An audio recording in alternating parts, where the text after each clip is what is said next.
Karoline Leavitt launched a bombshell lawsuit against The View, and she's demanding a jaw-dropping $800 million in damages. Yes, that's right, $800 million. The news spread like wildfire, and suddenly, everyone was talking. It all began when Karoline appeared live on the show.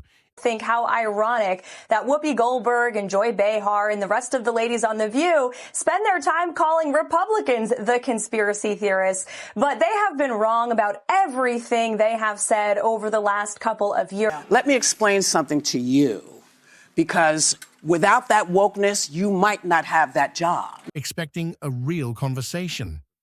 But instead of being treated like a guest, she was ambushed. The tone turned nasty fast, and what was supposed to be an interview turned into a televised takedown. Joy Behar didn't even try to hide her disdain. She rolled her eyes like a teenager at a school assembly and tossed sarcasm around like it was candy. Whoopi Goldberg went straight for the throat, dismissing Karoline's hard-earned success by calling it the product of privilege and wokeness. Sunny Hostin wasn't subtle either. She joined the attack, accusing Karoline of getting ahead just because of her background. It wasn't a discussion, it was a roast, and Karoline was the main course. But the hosts didn't know who they were dealing with. Karoline didn't react with anger or tears. She sat there with a calm smile, taking it all in. What the cameras didn't show was that she was memorizing everything.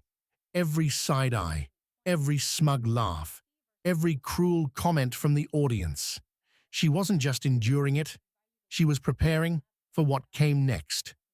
Once she walked off that set, the real show began.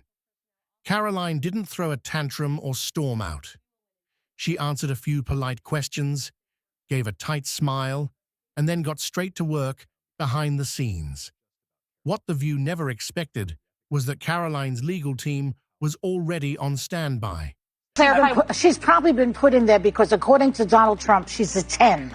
You know that's what it is. I want to be clear, though. It's not her first job. It was her first press briefing. She worked in the previous Trump administration. They weren't scrambling. They were ready.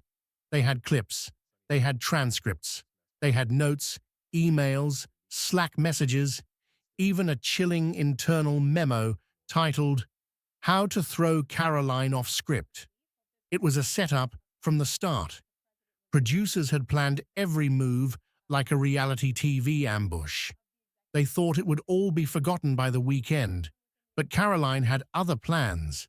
When ABC executives got a look at what her team had gathered, the blood drained from their faces. This wasn't just a legal complaint, it was an evidence bomb. Over 100 pages of receipts, video clips, screenshots, timestamps, word-for-word quotes from people behind the scenes.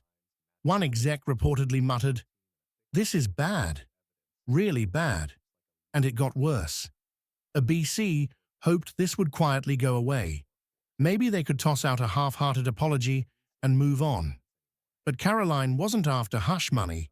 She wasn't looking for a quick check to make it stop.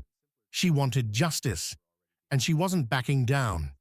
ABC had no clue how deep this rabbit hole went. Discovery hadn't even started yet. That's the legal phase where both sides must reveal everything. Texts, emails, production documents, group chats. Nothing stays hidden. Karoline's legal team wasn't playing games. They were coming for every crumb of evidence. That same damning memo about sabotaging her, it wasn't the only one. Other documents revealed a clear plan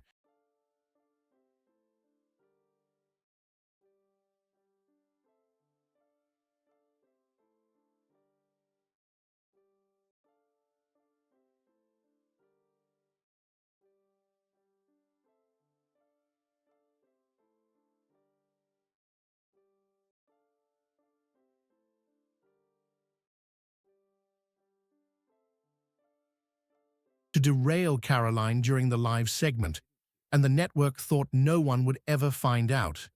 But they were wrong. So wrong. Then came the internal fallout. Whoopi Goldberg wasn't having it. She reportedly slammed her coffee mug on the table in a furious meeting, splashing coffee everywhere. "We're going to look weak," she snapped at the room. "Are we seriously negotiating with her?" Her voice shook with rage. She didn't care about the lawsuit. This was about her power, her legacy. She had built her image on being bold and untouchable. But this wasn't a protester or politician she could ignore. This was a woman armed with evidence. Joy Behar wasn't far behind in her outrage. Furious, she ripped off her glasses and shouted, "We've carried this show for decades, through elections, through scandals, and now she's going to take us down." The rage was real, but it was mixed with fear, because for once, they weren't in control of the narrative. The power had shifted, and Karoline held the cards. Through it all, Sunny Hostin stayed quiet, until finally she spoke. Her voice was calm, but her words hit like thunder. "If we go to court and we lose," she said, "we're not just losing our jobs, we're losing our credibility." Suddenly, the room went silent, because she was right. If the details of this setup went public, everything they'd hidden would be dragged into the light. And credibility, once it's gone, you don't get it back. The very next morning, when The View aired live, everything felt different. The swagger, the laughter, the smugness, it had vanished. Whoopi sat stiffly, almost frozen.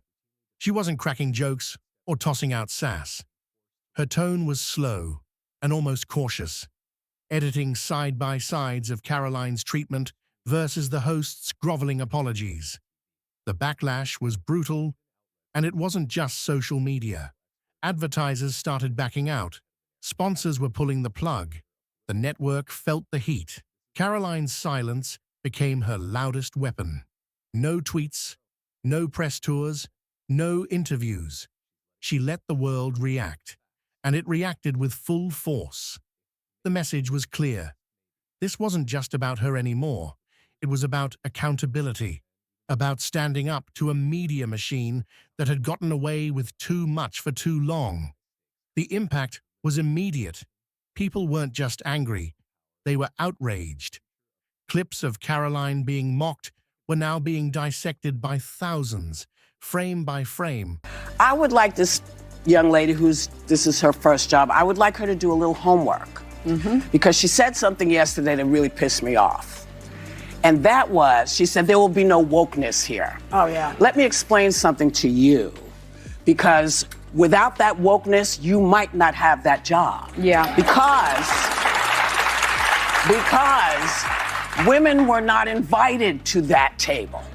Women were not invited to many tables in this nation. The reason we fought and busted our behinds to make sure that you didn't have to worry about this. With captions like, "Watch how Joy sneers here," and "Look at Whoopi's face when Karoline talks." It became more than just a moment. It became a movement. And then came the memes. The internet exploded with them. One viral post showed Whoopi nervously hiding behind a stack of cue cards labeled "Damage Control," while Karoline stood tall in front of a flaming folder labeled "Lawsuit." Another showed Joy Behar photoshopped into a courtroom sketch, drenched in sweat, while a judge slammed a gavel labeled "Accountability." The mood had shifted permanently. Karoline had turned what was meant to be a humiliation into a historic stand. She wasn't just defending herself. She was defending everyone who had ever been steamrolled by the mainstream media machine, and the public was cheering her on. Back at ABC, the panic was setting in. Executives were holding back-to-back meetings, trying to figure out how this got so out of hand. One insider even leaked that no one expected her to fight back like this. They thought she'd disappear quietly. But Karoline was just getting started. And now the fear wasn't just legal, it was financial. Advertisers were pulling millions in sponsorships. A primetime network show losing cash? That's a crisis. Every hour, someone new was backing away from the controversy, terrified of getting dragged down with the view. Inside the show, tensions were sky high. Crew members were whispering, producers were ducking calls, and nobody knew who to trust anymore.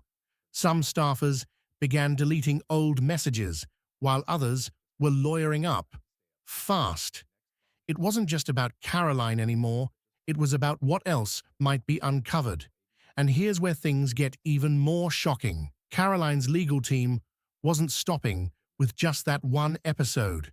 They were digging into years of archives, old interviews, guest treatment patterns, production notes, everything. They wanted to prove that Karoline wasn't a one-time victim.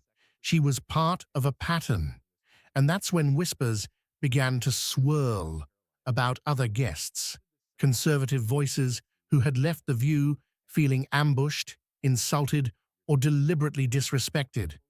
One anonymous source said, "She's opening the floodgates. Everyone's watching now." And they were. More people began speaking out, dropping hints that they too had been treated unfairly, but never thought they could do anything about it. Until now. Karoline had lit a match, and the whole building was starting to smoke. Suddenly, The View wasn't just a talk show. It was the center of a media firestorm. Every entertainment site, news blog, and political commentator was talking about it. Headlines screamed, "Karoline strikes back," and TV titans tumble. Divisive and disgusting speech that any president, certainly in my lifetime, has ever given. Not radical to want to have a strong border, a strong military, and to unleash the might of your own economy, not economies around the world. You know, we have seen cultural Marxism trickling its way through every institution in this country. The public school system, the higher education university system, Hollywood, big tech, the corrupt mainstream media that I fought against in President Trump's White House are indoctrinating my generation of Americans into hating our country, hating one another based on race and gender and sex and all of this other BS, quite frankly. The hosts, once untouchable, now looked shaken. And Karoline, still silent, still calm. Her legal team issued a single statement. "We are not seeking a settlement. We are seeking justice." That line alone sent another shockwave through the industry. She wasn't bluffing, and ABC knew it. Behind closed doors, the network was crumbling. Legal teams were clashing with PR teams. Senior producers were pointing fingers. According to one report, Joy Behar even threatened to walk off the show if ABC didn't start fighting back. But others told her to sit down and keep quiet. Whoopi, once the queen of the panel, reportedly lost it again. Banging her fist on the conference table and yelling, "I've survived worse." But even she couldn't deny that this was different. The usual tricks weren't working this time. And all the while, Karoline's team was expanding their strategy, not just for court, but for public accountability. They were building a full campaign, complete with timelines, expert witnesses, and documented evidence of bias, hostility, and manipulation behind the scenes. One producer reportedly begged to be left out, claiming, "I didn't know it would go that far." But Karoline's lawyers weren't pulling punches. If you were involved, even just a little, they were coming for the receipts. What made things worse for The View was how quickly the public had turned. Ratings began to dip. Comment sections flooded with criticism. Loyal viewers were suddenly questioning everything, wondering if this beloved show had been hiding its true face all along. And the deeper Karoline's team dug, the worse it got. Allegations started stacking up, not just about her segment, but about a culture of bullying behind the scenes. Anonymous crew members hinted at toxic behavior, favoritism, and secret memos, targeting certain types of guests. It was no longer just a lawsuit. It was an expose in real time. A show built on female empowerment and honest conversations now looked like a trap for anyone who didn't fall in line. Karoline had not only shattered the illusion, she had flipped the script. As the investigation widened, ABC realized they were sitting on a ticking time bomb. Every day brought new leaks, fresh headlines, and even more public backlash. Executives scrambled to control the damage, but it was too late. The narrative had already slipped from their hands. Viewers weren't fooled anymore. They saw right through the nervous smiles and robotic apologies. I don't care if he's pooped his pants. I don't care if he can't put a sentence together. Show me he can't do the job, and then I'll say, okay, maybe it's time to go. The show's polished surface had cracked wide open, revealing something messy and mean underneath. Karoline hadn't just exposed their behavior, she had exposed their culture. Behind the cameras, panic turned into silence. No more bold statements from the hosts, no more sassy comebacks.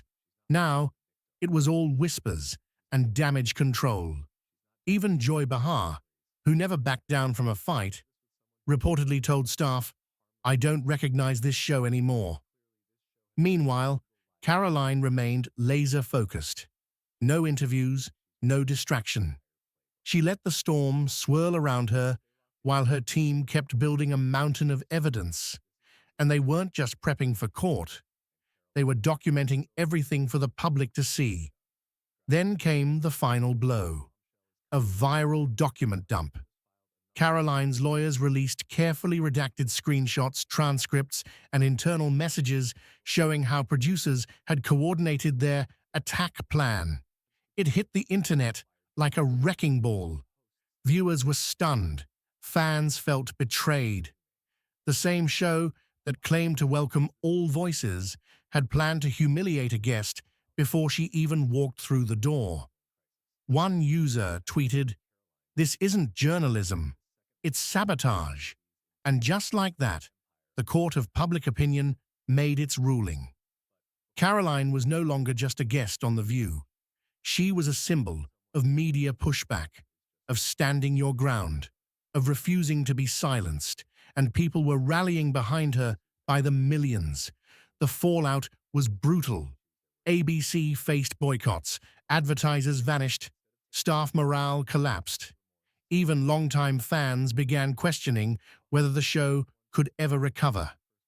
An internal source claimed, "It feels like we're watching the end." Through it all, Karoline stood tall, with grace, determination, and iron will. She wasn't just suing a show, she was confronting a system that had grown too comfortable with its own power. Her $800 million lawsuit wasn't about greed. It was about making a statement so loud the whole industry had to listen. And now, as the case moves forward, one thing is clear. Karoline Leavitt isn't backing down. Not now, not ever. Whether it ends in court or on the front page, she's made her mark. And The View will never be the same again.